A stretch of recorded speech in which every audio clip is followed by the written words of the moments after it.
With profound humble gratitude and love to all venerated enlightened masters, we bow to the Almighty in soulful gratefulness for gifting us with their holy blessed presence.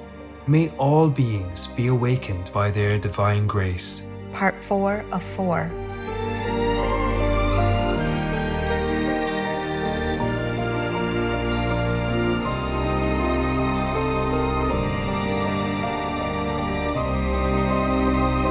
Etc. Be vegan, make peace, do good deeds. Heaven Godspeed. Our programs offer many languages. Please visit suprememastertv.com/schedule. 30 years ago. And what led me to become vegetarian was I was in physiology class, and we had an assignment that we needed to take the 4 food groups and analyze and how the production methods were also physiologically affecting the human body. Please stay with us to enjoy this illuminating congress. What moral right have humans to lay on sensitive creatures the suffering of their own vanity, greed, and cowardice, and a host of various sins? Naomi Lewis, vegan.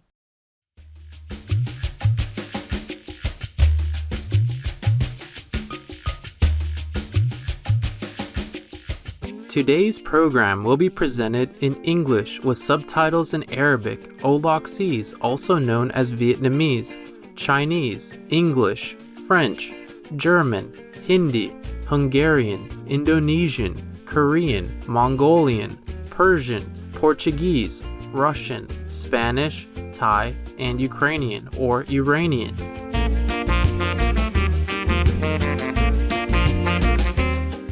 Hello, noble viewers. I am Francis.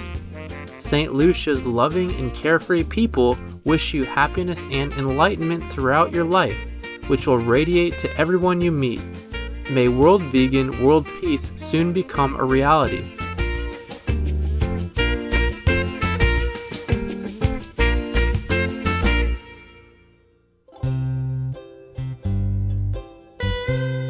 St. Lucia is a small island nation in the West Indies region of the Caribbean, with the name honoring the venerated St. Lucy of the Roman Catholic Church. This island is one of only 2 sovereign nations to be named after a woman.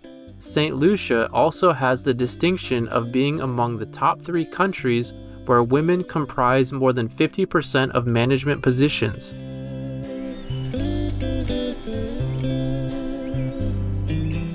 Covered by lush rainforests, the island has several nature reserves that provide a safe home for plants and animal people, including a multitude of bird people species. The once endangered St. Lucia Amazon, a wondrously colored parrot, has thankfully returned to a stable population. The island is also well known for its majestic twin peaks called the Pitons, said to be the most photographed in the Caribbean.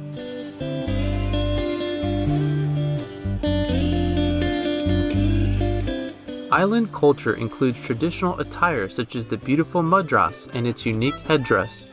St. Lucia's heritage is also celebrated through the festivals of La Rose and La Marguerite. Nearly the entire island participates by choosing one of the flowers as a side and engaging in friendly competitions of song and dance with the other side. St. Lucia's annual jazz festival also attracts visitors from around the world.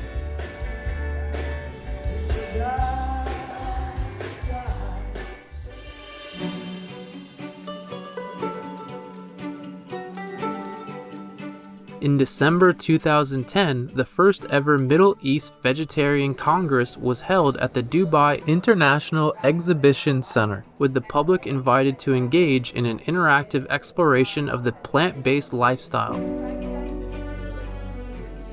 Organized by the Middle East Veg Group, or MEVEG, supported by the Middle East Natural and Organic Product Expo 2010, and endorsed by the Dubai Health Authority of the United Arab Emirates, the event provided 2 days of seminars, workshops, and video telecasts with experts from around the world.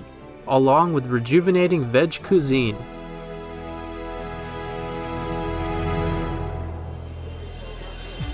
In addition, Supreme Master Ching Hai Vegan was specially invited to speak via live video link on being a vegan, an environmentally sustainable food choice, followed by a question and answer session with attendees and the launch of the Arab edition of the international best-selling book The Birds in My Life, which was already sold out pre-launch. The Birds in My Life was printed by the United Printing and Publishing, a subsidiary of Abu Dhabi Media Company or ADMC, owned by the government of Abu Dhabi.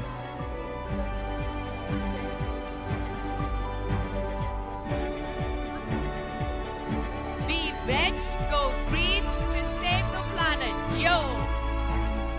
We now invite you to join us for part 30 of the conference titled the First Middle East Vegetarian or MEVEG Congress, held in the city of Dubai in the United Arab Emirates on December 7, 2010 with Cynthia Gonzalez, vegan, a human relations coach whose presentation is called Food, Emotion, and Life Force.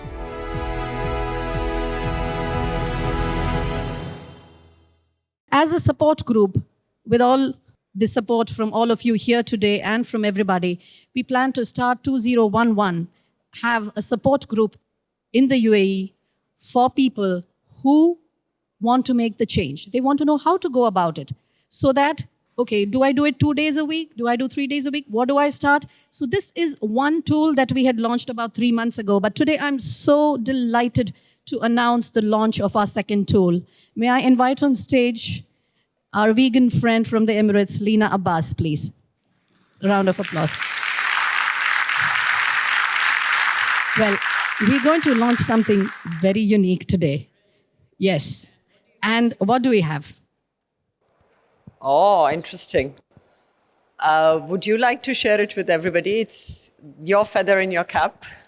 What we have today is the first 100% vegetarian map of Dubai, which is being launched so that you can have a ready tool when you go there. It's going to be available at all the airports, at all the different outlets, restaurants, and this is a humble effort that has been supported by one of the companies called SPI. You see them on our gratitude banner out there, who've come forward and produced and published this. Thank you so much, SPI.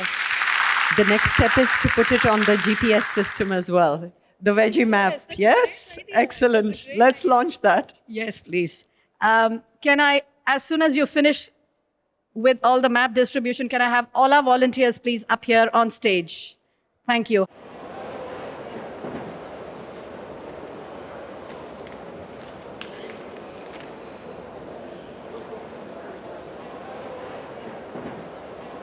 A big round of applause, please.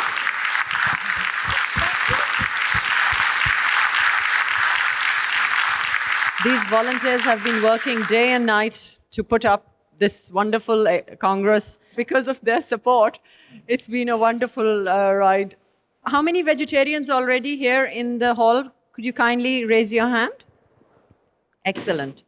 I want to share with the people who are still speculating with it that it's not that if you go veg, you're all healthy. Amongst a lot of veg people also, I see very unhealthy habits. I mean, just having chips, fried chips, or things with a lot of oil, or overcompensating the meat, especially who are converts from non-veg to veg. They overcompensate by having a lot of bread, by the way. Because as far as I know, a vegan or a vegetarian can never be fat. Where does that fat come from? Why are people overweight? So then it's not just going veg or vegan, it's the lifestyle. You have to change your lifestyle, your habits, start thinking about it, and that actually has an impact. So I think it's about lunchtime. The lunch is going to be by Loving Hut, and they have come up with a very, very interesting dishes. Try your palate, and thank you so much, Loving Hut, for sponsoring this particular lunch for our delegates. See you back.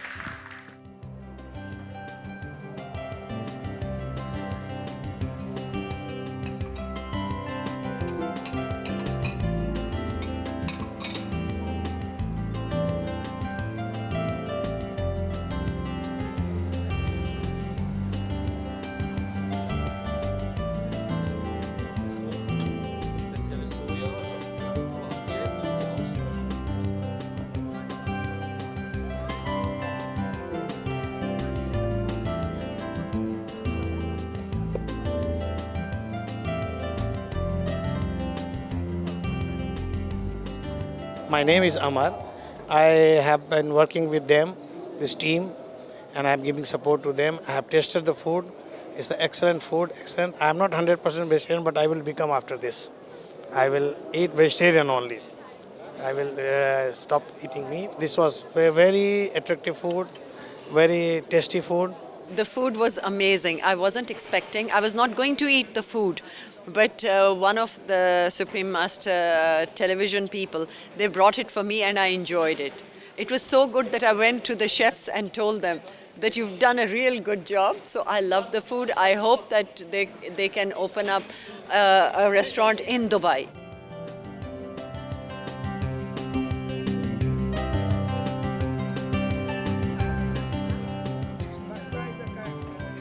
Our next speaker is going to be Sintha.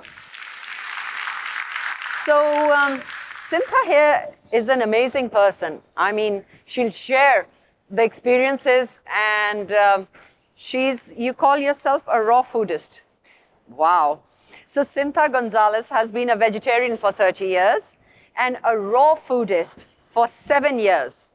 And after having accepted, she wanted to feel that good all of the time. Once she accepted the fact that she was going to be having raw. Sintha comes from the US, which she left in 1987. She has lived in Latin America and Europe since then, and now has been in UAE for the last 12 years. During her 25 years as a counselor, plus her own personal journey, she has come to understand the rich relationship between food and emotion. Now, that's a very interesting point to our eating habits. So I give the stage to Sintha.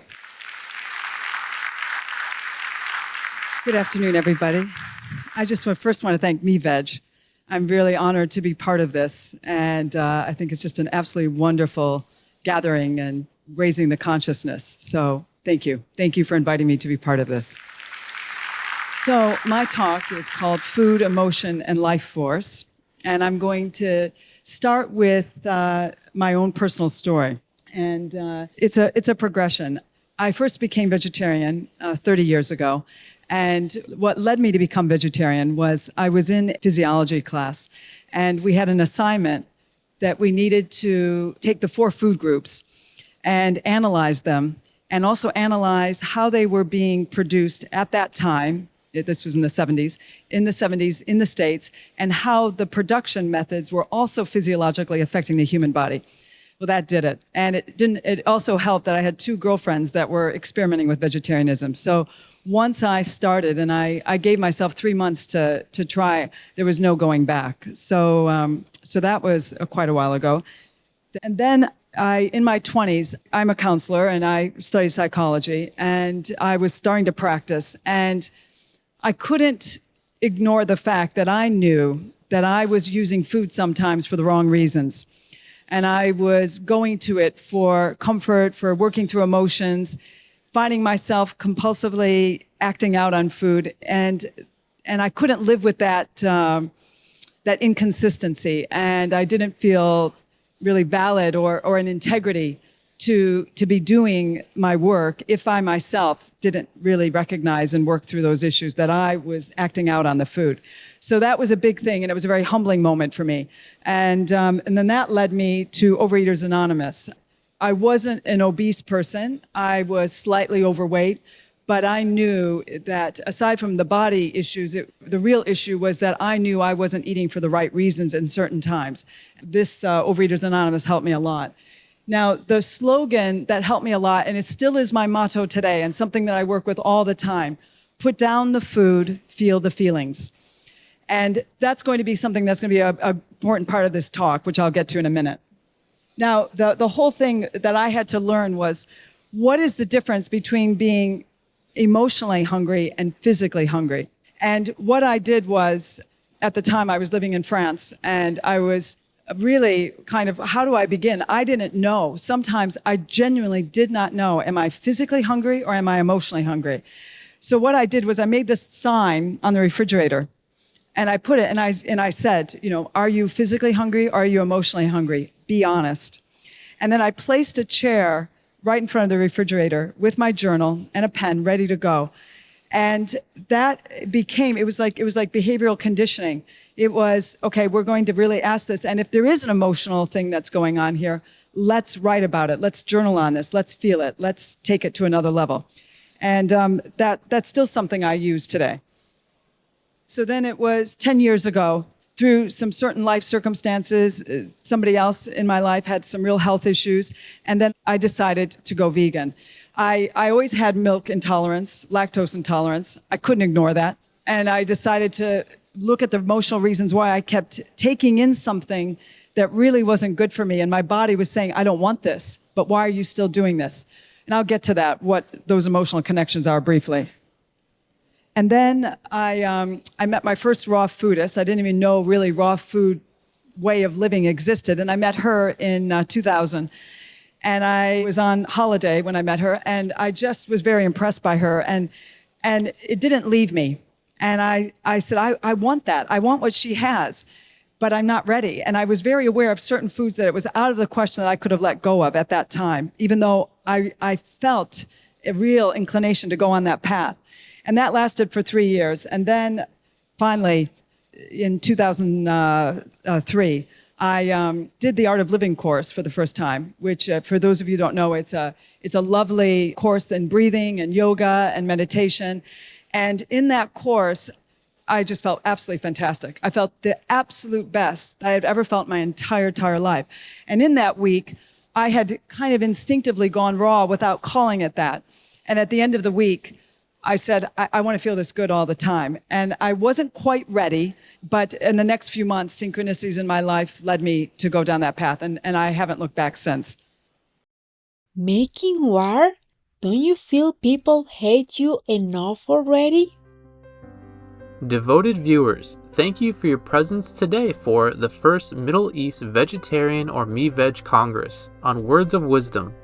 Please join us next Monday, January 30th for part 31 of this illuminating conference. Coming up next is The Case for an Amazing Animal People Meat Free World by Dr. Kartik Shaker, Vegan, part 1 of 2, right after Noteworthy News. May your compassionate and noble deeds with God's blessings uplift those around you.